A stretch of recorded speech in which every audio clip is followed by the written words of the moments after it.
You've got to know your town. You've got to know your town. Let's check out what's going down over at the Old Town Hall.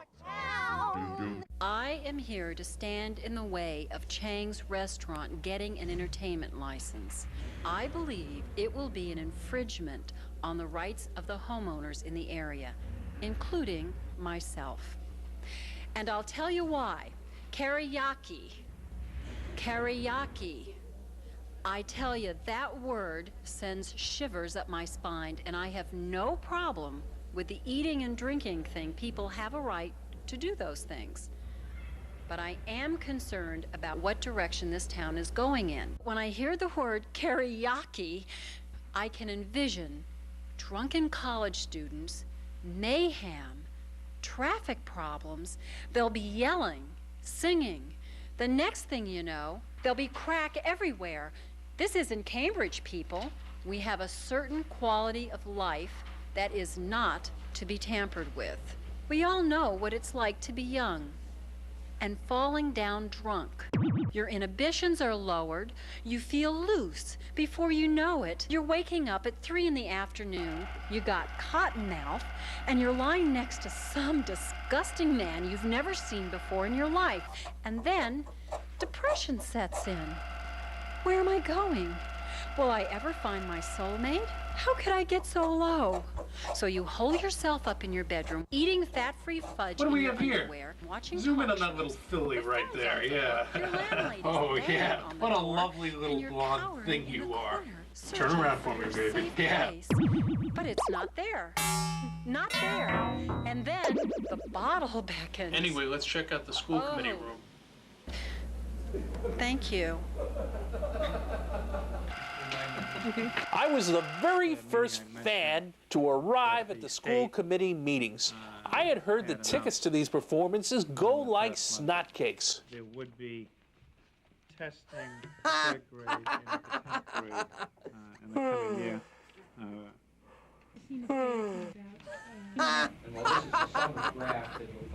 Popcorn. Get your fresh popcorn here. Only $1. I'll take one, please. Thank you, sir.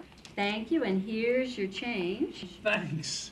It's a great day for the school committee. Should be a good one. Next up will be Mr. Brian Klein, who will talk about the reinstitution of the dunce cap. Hey, that's me. Ladies and gentlemen of the school committee, I am here today asking you to reconsider the dunce cap as a simple and effective way of disciplining our students. Perhaps you thought the dunce cap was an outmoded form of punishment. Not so. Disciplining through humiliation, it's a 90s kind of thing. A young and impressionable child, forced to sit in the corner, labeled as a certified stupid person, will experience the cleansing pain of failure while being gawked at by his classmates like a caged animal. Sound exciting? Alex, how do you feel? I feel exquisitely retarded.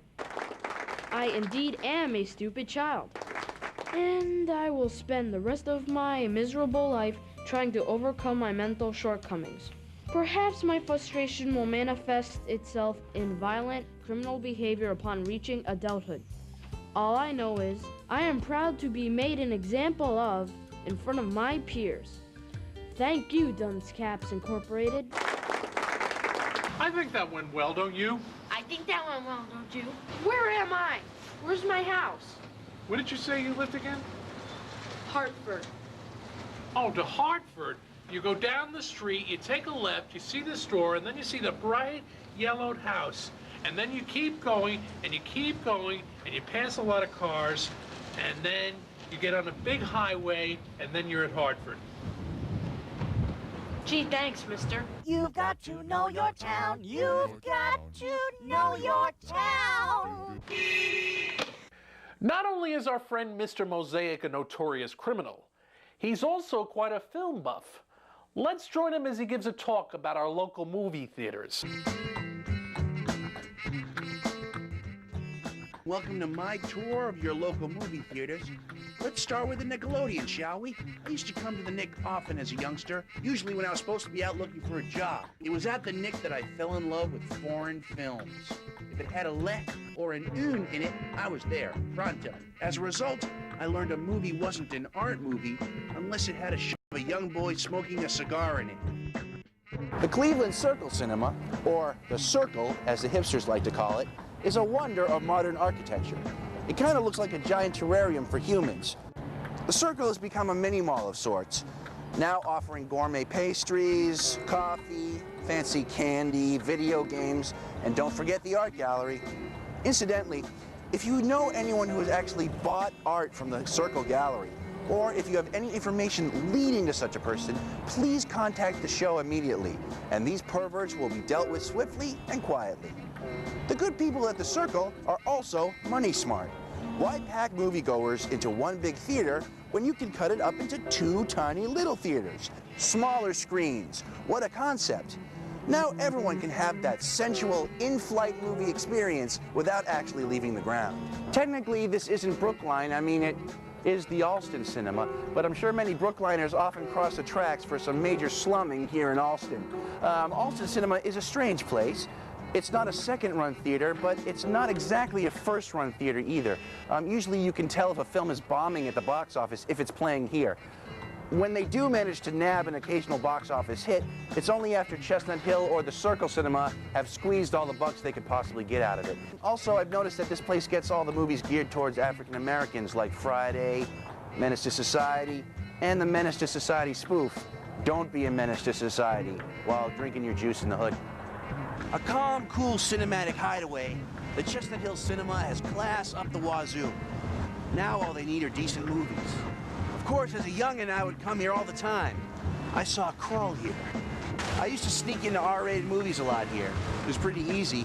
I would just buy a ticket to a PG flick, sit in the theater until it was time for the one I wanted to see, sneak out, check the corridor for ushers, do a fake out at the water cooler, and then slip on into the safe arms of sweet sex and violence. I used to groove to the cool lounge jazz stylings of the General Cinema theme music.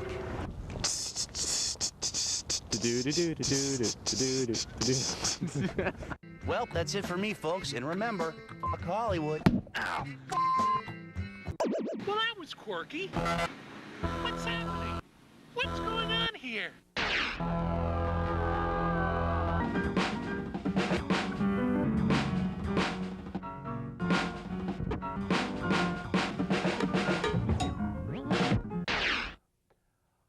I'm all mixed up. Where am I? G'day, mate. Welcome to Australia. What? Australia, mate. You know, g'day. Paul Hogan, kangaroo. I must have slipped into some sort of time warp, perhaps? Maybe some sort of portal? I'm having trouble comprehending you. A hail. A time hail that you fell through. Ending up here. G'day, Paul Hogan. I'm sorry, this is no good, you see, because my show is about Brookline, not Australia. Forget Brookline, mate. You should see the Outback. The Outback? Yes, the Outback. You know, you got your vegetation, you got your crocs, you got your roos, you got your... G'day, Paul Hogan. Excuse me, but you sound kind of funny. What do you mean, mate? You don't sound particularly Australian. Hey, wait a minute, mate. You calling me a liar? You telling me I'm a fake? It's just that your accent sounds completely ridiculous. Hey, you want a bamboo boomerang up your bum? I don't think I like Australia. I don't like Australia. I want to go home. Yes, it is time for you to go now.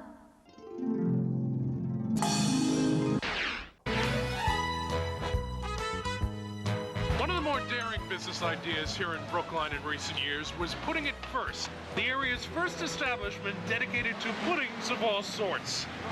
Unfortunately, the idea didn't catch on with the public. Brookline just wasn't ready for this creamy sensation. As for myself, I couldn't get through my day without an extra large double puttuccino.